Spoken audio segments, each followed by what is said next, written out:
Assalamualaikum warahmatullahi wabarakatuh. Selamat pagi semuanya. Bagaimana kabarnya hari ini? Sehat semuanya ya? Alhamdulillah. Pembelajaran kali ini suasananya masih sama ya teman-teman. Pembelajarannya masih dilakukan secara daring atau jarak jauh. Walaupun pembelajaran kali ini dilakukan secara daring, tapi teman-teman harus tetap semangat untuk menuntut ilmu. Seperti biasanya, sebelum pembelajaran kali ini mulai, teman-teman mengisi absensi sebagai tanda kehadiran terlebih dahulu. Absensinya di Google Classroom. Ingat, untuk absensinya hanya sampai jam 9. Jadi apabila teman-teman mengisinya itu lebih dari jam 9, maka teman-teman dinyatakan tidak hadir.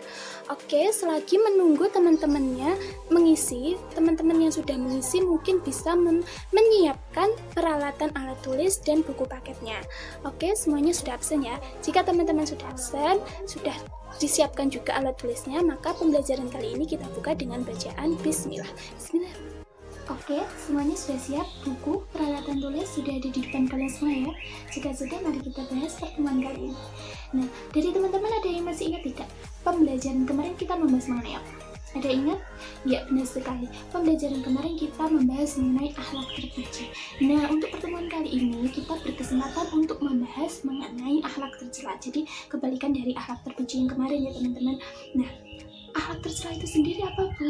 Akhlak tercela itu adalah perbuatan buruk terhadap Allah, sesama manusia, sesama makhluk, dan kepada makhluk-makhluk lainnya. Nah, ada pun contoh dari perilaku yang termasuk akhlak tercela itu yang pertama, ada hasad. Hasad atau dengki ini adalah perbuatan tidak senang apabila seseorang itu mendapatkan nikmat yang lebih dari Allah.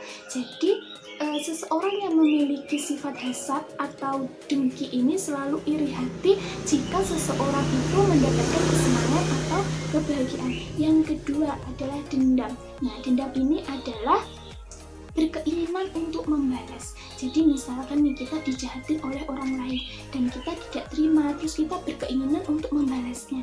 Nah, berkeinginan untuk membalasnya inilah yang disebut dengan dendam. Ketiga ada sifat ghibah. Nah, untuk ghibah ini mungkin sudah sering ya kita dengarkan, sudah tidak asing lagi seperti itu. Nah, karena sering kita jumpai atau kita temui dari yang usia muda sampai ibu-ibu kalau sudah berkumpul itu biasanya berakhir dengan ghibah. Nah, sebenarnya apa itu ghibah? Nah, ghibah ini adalah menceritakan atau menggunjingkan keburukan atau kejelekan dari orang lain. Nah, seseorang itu melakukan ghibah itu mungkin memiliki alasan. Yang pertama, dendam di dalam hati. Yang kedua, menyesuaikan pembicaraan dari orang lain. Biasanya berkumpul bersama teman-teman lalu basa-basi bercerita dan berakhir dengan ghibah. Yang ketiga adalah sekedar bersenda gurau. Mungkin ketika seseorang itu memiliki waktu luang dan mereka itu berpendapat waktu luangnya itu sedang tidak ada kegiatan lalu membicarakan orang lain. Dan yang keempat ada fitnah. Nah, fitnah ini adalah melontarkan tuduhan kepada orang lain atau membicarakan yang tidak sebenarnya terjadi dengan niat menjatuhkan atau menghancurkan orang lain. Contohkan misalnya nih, si A memberitahu teman-temannya bahwasanya si B ini menyontek ketika ulangan, padahal si B ini tidak menyontek ketika ulangan. Yang selanjutnya adalah dampak negatif dari sikap akhlak tercela. Yang pertama, mendapatkan azab atau dosa dari Allah. Yang kedua, hubungan pertemanan atau persahabatan menjadi hancur. Yang ketiga, hidupnya tidak tenang. Dan yang keempat, sulit diterima di masyarakat.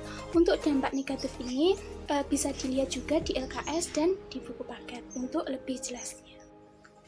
Nah, dari teman-teman untuk mengenai materi kali ini semuanya sudah paham ya. Nanti apabila dari kalian ada yang belum paham, bisa chat via WA, Bu, saya belum memahami mengenai materi akhlak tercela. Nanti insya Allah akan saya jawab.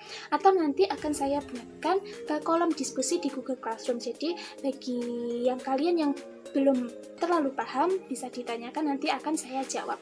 Dan untuk tugasnya, agar kalian itu lebih mendalami materi kali ini, tugasnya adalah meresum mengenai bab akhlak tercela yang ada di buku paket, atau juga dapat mencari tambahan di internet tapi dengan sumber yang jelas ya. Dan ini tugasnya sifatnya individu, jadi dikerjakan sendiri-sendiri. Dan untuk pengumpulannya nanti difoto dan dikirim di Google Classroom. Nah, untuk deadline-nya atau pengumpulan terakhirnya yaitu jam 12 siang. Jadi segera dikerjakan. Oke, saya rasa pertemuan kita kali ini sudah cukup. Semoga ilmu yang kita dapatkan hari ini bermanfaat. Amin. Kurang lebihnya saya mohon maaf. Sekian, terima kasih. Wassalamualaikum warahmatullahi wabarakatuh.